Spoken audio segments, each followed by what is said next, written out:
season, he showed the world how strategy and sheer will could turn dirt into dollars. He wasn't flashy. He didn't flex wealth. Instead, he plowed profits back into equipment, land, and his crew. While other miners bought toys, Parker bought time.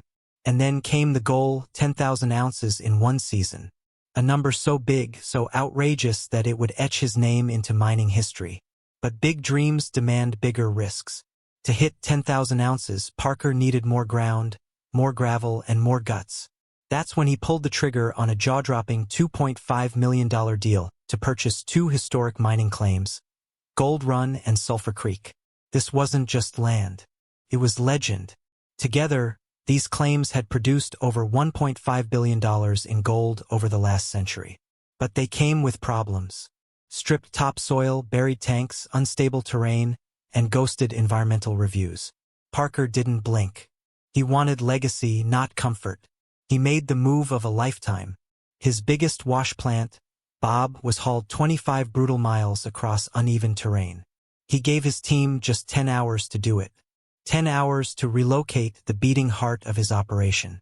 Mechanics scrambled, tensions flared, but somehow they made it. Within 4 days, Bob pulled 290 ounces, then another 276 from Roxon at Elbow Cut. Parker's ledger showed over 6,000 ounces, about $16 million. The dream looked within reach, but success has shadows, and the deeper Parker's crew dug at Dominion Creek and Bridge Cut, the darker those shadows became. Big Red, Parker's original wash plant and the workhorse behind $53 million in gold, collapsed. After 12 grueling seasons, it gave out. The tension bars snapped. The operation halted.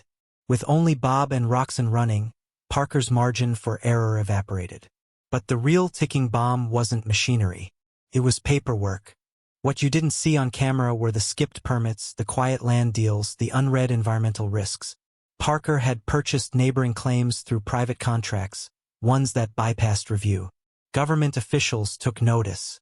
First came quiet visits, then late inspections, then subpoenas.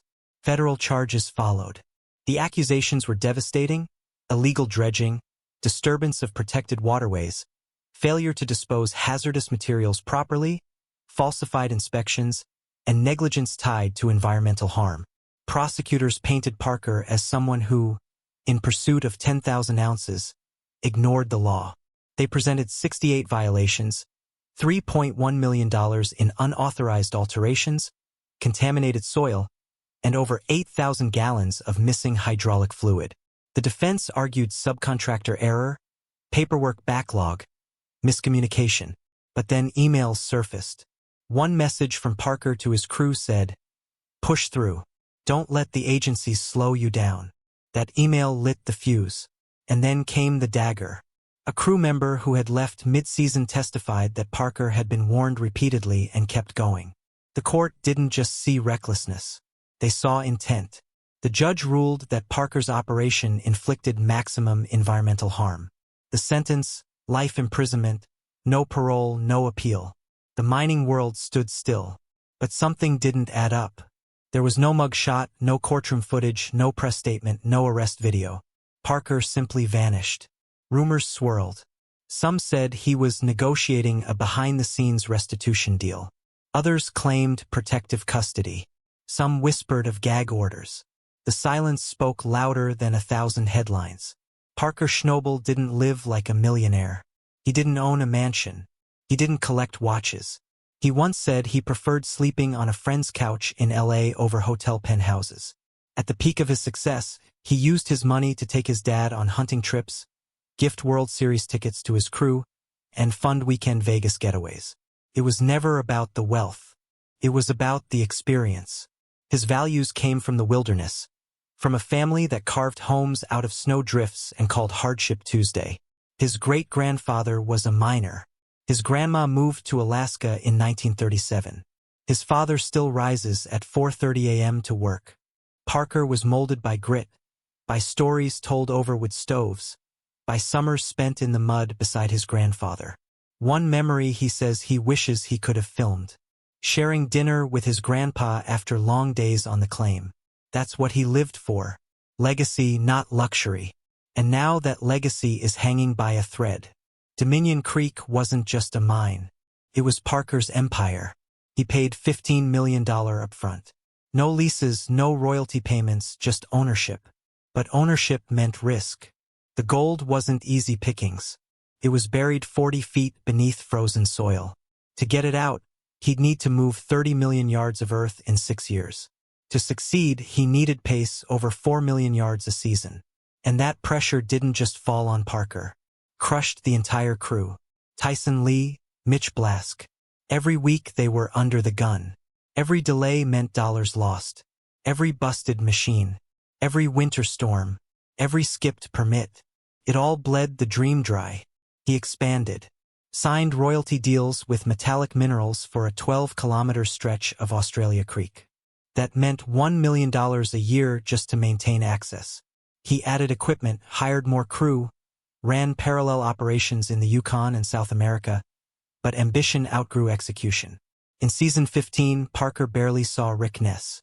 The two had one on-camera sit-down, that was it. Tony beats, a couple coffee chats, no fights, but no brotherhood either. Because Parker wasn't the underdog anymore. He didn't owe Tony royalties. He wasn't asking for ground. He was the boss, the landowner, the solo general. But that isolation came at a cost.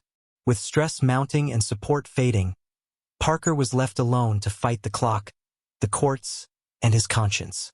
He still wrapped deals, still led drill programs, still received awards. In fact, just 2 years before the charges, he received the Robert E. Leckie Award for Environmental Stewardship. And yet, here we are. While others hibernated during winter, Parker went global.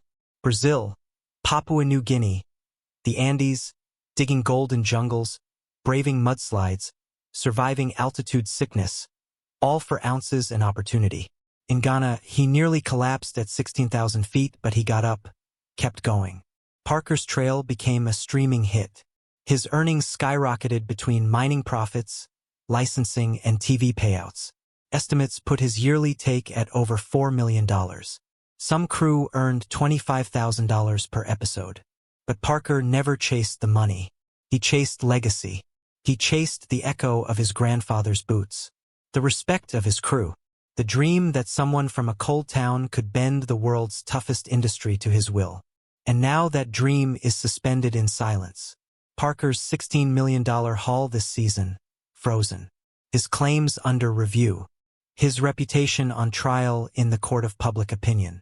Discovery continues to air season 15, but everyone knows something's wrong. And while no one's saying it out loud, the question weighs heavy.